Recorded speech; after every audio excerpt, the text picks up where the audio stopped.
Comme à chaque année, la MRC de la Matapédia procède à son exercice financier.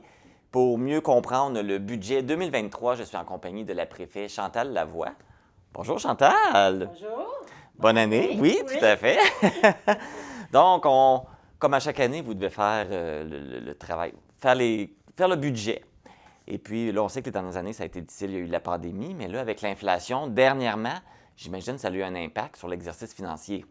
Bien, on n'est pas à l'abri de ça, personne. On l'a Non. vu, hein, toutes les municipalités au Québec doivent composer avec cet événement-là, de l'inflation qui est extrêmement élevée. Donc, c'est sûr que ça vient... C'est la trame de fond là, quand on a construit le budget. Nous, on adopte le budget à la fin novembre parce qu'on doit fournir le budget de la MRC à nos municipalités pour qu'elles puissent faire leur propre budget, évidemment, parce que le budget de la MRC a une incidence sur le budget municipal.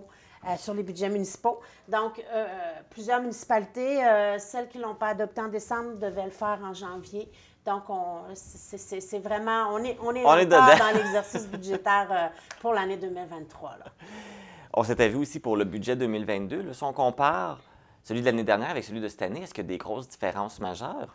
Bien, comme on vient de le dire, je pense que la situation, le contexte actuel a fait qu'on a fait attention justement pour ne pas avoir de... Bien, on a fait attention. Mettons, c'est une façon de parler. C'est sûr qu'on fait toujours attention pour pas que le budget déborde ou qu'il y ait vraiment des choses majeures à mettre au budget. On le fait toujours avec beaucoup de rigueur, je dirais comme ça aussi. L'étude des budgétaires se fait aussi avec les élus de la MRC. Donc, évidemment, on n'a comme pas de projet, je dirais, majeur prévu pour 2023.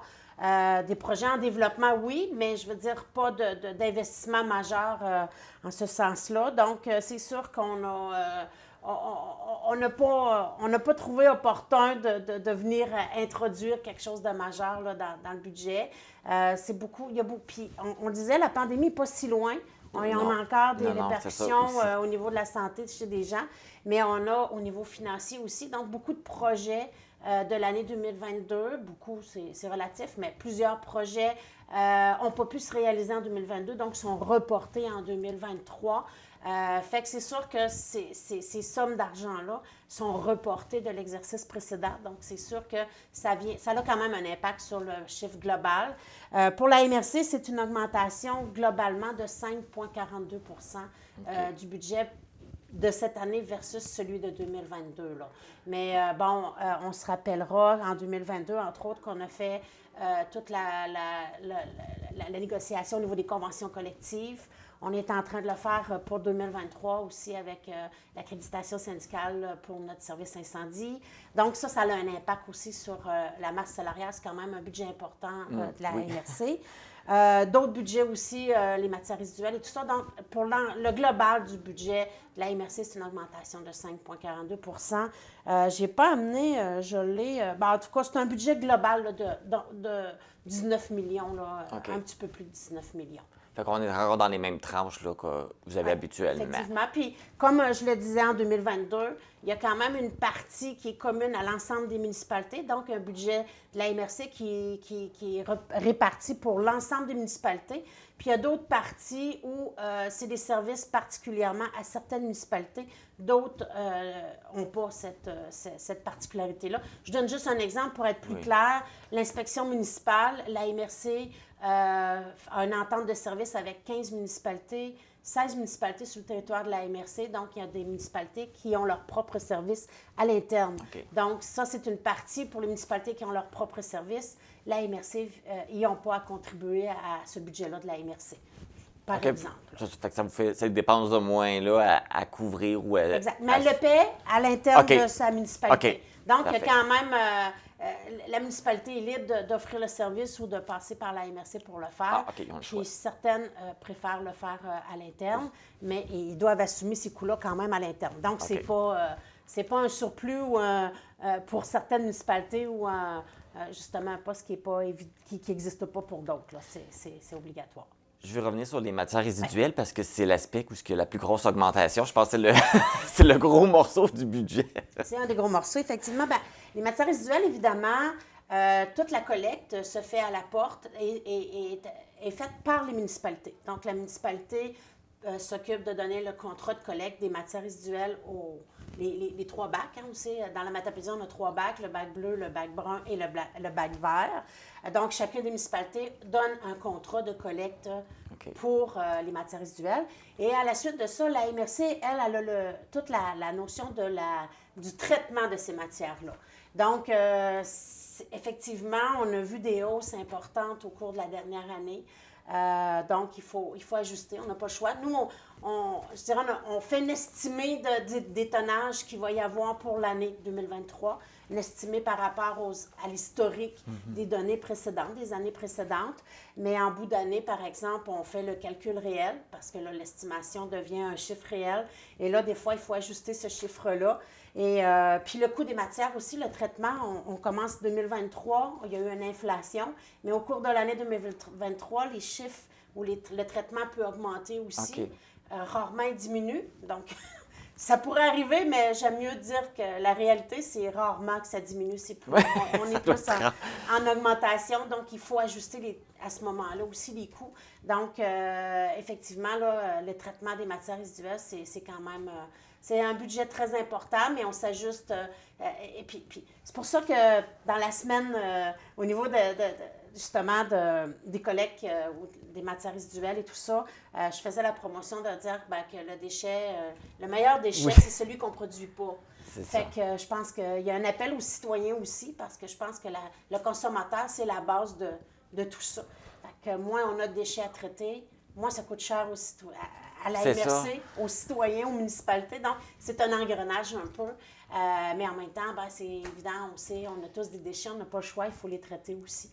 Fait que c'est pour ça aussi qu'on a des projets pour voir comment on pourrait traiter mieux nos matières à moindre coût et tout ça. Donc, ça fait partie de l'équation. C'est ça. Fait que ça va être un gros dossier, ça aussi, en 2023, là, les déchets résiduels. Depuis que je suis à la MRC, ça a toujours été un gros dossier. Puis ça continue. Ça va se poursuivre parce qu'on a des exigences importantes aussi. Il ne faut pas l'oublier. Les municipalités, les MRC, au niveau des traitements et tout ça, il y a vraiment des obligations importantes. Le plan de gestion des matières résiduelles sur lequel on est en train de travailler aussi. On a fait un renouvellement de cette politique-là et tout ça. Il y a des obligations importantes et donc ça a des coûts aussi, ça, ces obligations-là. Fait qu'on est là-dedans. C'est ça. Fait que c'est là. Il faut prévoir de l'argent pour ça. Et ça va être quoi la part qui va être demandée justement aux municipalités? Là, tu parlais que les municipalités sont impliquées.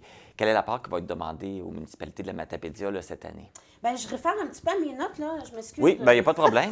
Non, parce que je ne veux pas dire des bêtises non plus. J'imagine que ce n'est pas tous les chiffres par cœur non plus, puis c'est correct. Exactement. Si on parle, par exemple, tantôt je parlais de la partie commune de toutes les municipalités, on parle d'une augmentation de 6,36 % pour toute cette partie commune-là. On parle d'une indexation qui est comparable à celui de l'IPC d'octobre 2021 à septembre 2022. On parle de 6,32. C'est une augmentation. On a essayé de se coller beaucoup sur l'IPC parce qu'on a une préoccupation à ce niveau-là. Évidemment, il n'y a pas de... Je dirais, on disait tantôt, il n'y a pas de mouvement, de projet majeur qui va venir gonfler non plus. Il y a beaucoup de projets qui sont reportés, donc il faut parler de ça aussi. Fait que la part des municipalités, la quote-part qu'on appelle, la MRC, elle n'a pas le pouvoir de taxation, c'est les municipalités qui ont ce pouvoir-là. Fait que la MRC, elle impute une quote-part aux municipalités qui, elle, doit le prévoir dans son budget. En plus de ses autres dépenses de fonctionnement, évidemment. Fait que la quote-part qui est exigée pour nos municipalités, c'est aux alentours de 28 % du budget global de la MRC. Donc, les quote-parts ne représentent pas l'entièreté des sommes que la MRC va chercher pour son fonctionnement. Il y a toute la question des services rendus, parce qu'on rend des services payables. Il y a des tarifs pour certains services. Il y a des transferts gouvernementaux. Si on prend, par exemple, au niveau du service de développement, on a des ententes avec le gouvernement pour de l'aide à l'entreprise et des choses comme ça. Fait que cet argent-là, c'est des transferts gouvernementaux. On bénéficie de certaines subventions aussi pour des projets. On a toutes des questions aussi de Val d'Irène. On sait que Val d'Irène, c'est un site qui appartient à la MRC. Donc, une entente avec la Corporation de Val-d'Irène de gestion. Donc, la MRC reçoit tous les revenus de Val-d'Irène. Il doit payer aussi. Fait que ça, il y a une transaction là, quand je disais qu'il y a des revenus tarifés, des choses comme ça.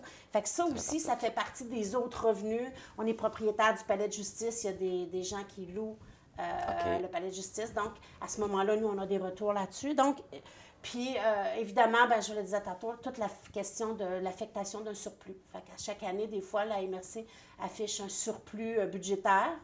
On avait prévu à l'année. Puis, ces budgets-là, des fois, on réaffecte les surplus dans certains postes budgétaires de la MRC. Okay. Je ne sais pas si ça répond bien à la question. Je ne veux pas être trop... Je veux pas aller trop dans les détails parce qu'on pourrait s'y perdre facilement. Là, vous voyez mon cahier de budget. C'est quand même plusieurs pages. Je vous dirais, c'est une centaine de pages. Donc, évidemment, les élus, pour faire l'exercice, ont toutes les données, chacun des postes budgétaires est détaillé avec tous les frais. On parle de budget global, mais chacun est détaillé, tout ça. Donc, cette information-là, elle est prise...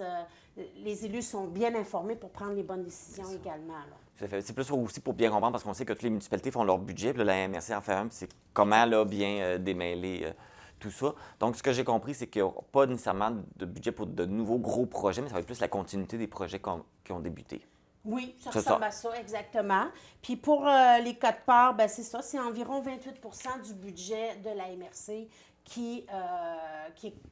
les quotes-parts contribuent à 28 du budget global de la MRC. Okay. Là, ce qui est important de comprendre, c'est que la santé financière de la MRC va bien. Oui, ça va. Oui, je pense que oui. Puis il y a une particularité des fois aussi qui est importante de souligner, c'est que dans la Matapédia, la MRC est quand même... des fois, les gens essaient de comparer une MRC à une autre.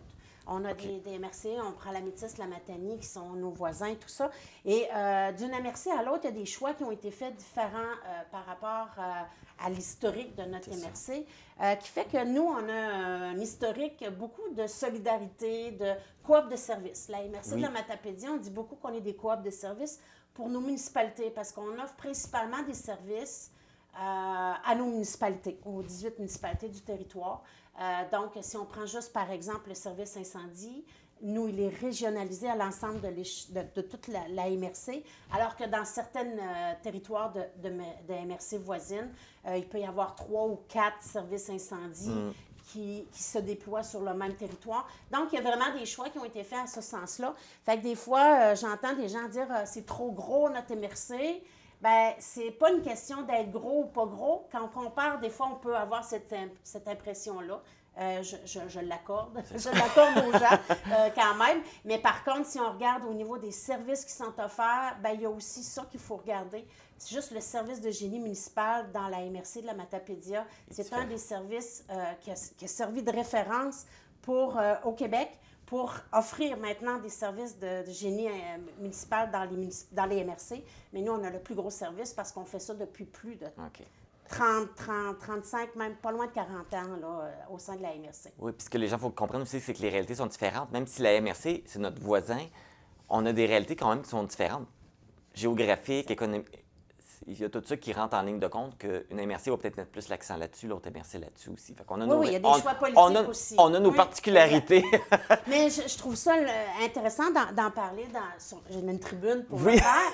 Puis s'il y a des gens qui se posent la question, on va la répondre. Quelqu'un qui me pose la question, je lui réponds. Puis comme cette question-là vient souvent, je pense que c'est intéressant justement de la partager avec vous pour que plus de gens puissent l'entendre également. Bien, parfait. Bien, Chantal Lavoie, merci beaucoup d'être venue nous clarifier un peu le budget parce que c'est pas toujours quelque chose qui est facile à comprendre pour tout le monde. Oui. Moi, le premier, quand ça touche l'argent, là, c'est pas toujours évident à comprendre. Oui, puis en quelque part, c'est complexe. Hein. C'est une grosse... Oui, nous, c'est une démarche qui débute, qui dure sur plusieurs semaines, plusieurs mois même. Fait que c'est sûr que c'est important. Puis je pense que cet exercice-là mérite quand même... Je trouve ça intéressant que vous nous invitiez à chaque année. Mais évidemment, si on peut... au cours de la prochaine année, on pourra discuter de sujets qui font partie de ça, mais de façon plus précise. Puis je suis sûre que les gens vont préférer ça, effectivement. C'est sûr qu'on va s'en revoir dans l'année. t'es pas inactive. Fait que Non, c'est ça. c'est sûr qu'on va parler de d'autres projets, d'autres choses qui vont découler de tout ça. Bien, merci beaucoup. Ça fait plaisir.